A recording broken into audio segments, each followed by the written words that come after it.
Bonjour à tous et bienvenue dans le 12-45. Voici les titres de ce mercredi 2 décembre. 4 sur 10, c'est le nombre d'élèves qui ont de grandes difficultés en mathématiques à la fin du CM2.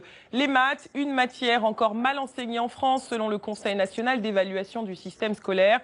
Dans de nombreux établissements, cette discipline est abordée de façon ludique pour encourager les élèves.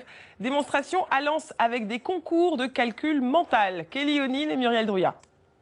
Au bout de 12 minutes, on dit top, d'accord? Dans ce cours de mathématiques, on ne parle pas de problèmes, mais plutôt d'énigmes. Donc une première énigme de calcul où on a un exercice d'évacuation d'extraterrestres et ils doivent déterminer combien d'extraterrestres se trouvent dans les vaisseaux. Dans le grand réfectoire du collège, des équipes formées d'élèves de 6e et de CM1 ont exactement 12 minutes pour trouver la bonne fraction ou encore le résultat d'une multiplication avant de recommencer à une autre table. Il faut regarder sur les images et il y a des chiffres mal placés et puis après il faut les entourer. Il vous reste 5 minutes. Des épreuves inspirées de jeux télévisés et pilotées par des 6e.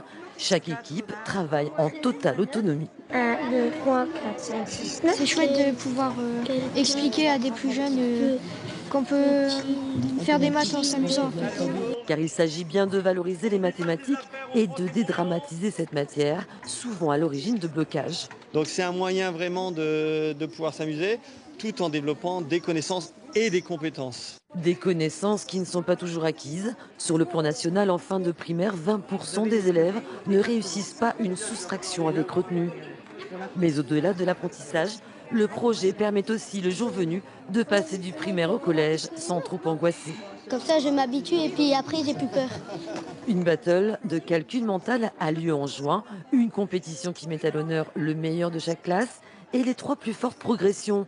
Car ici, l'important, c'est d'apprendre avec le sourire. Alors 3 fois 7. 21. Dans l'actualité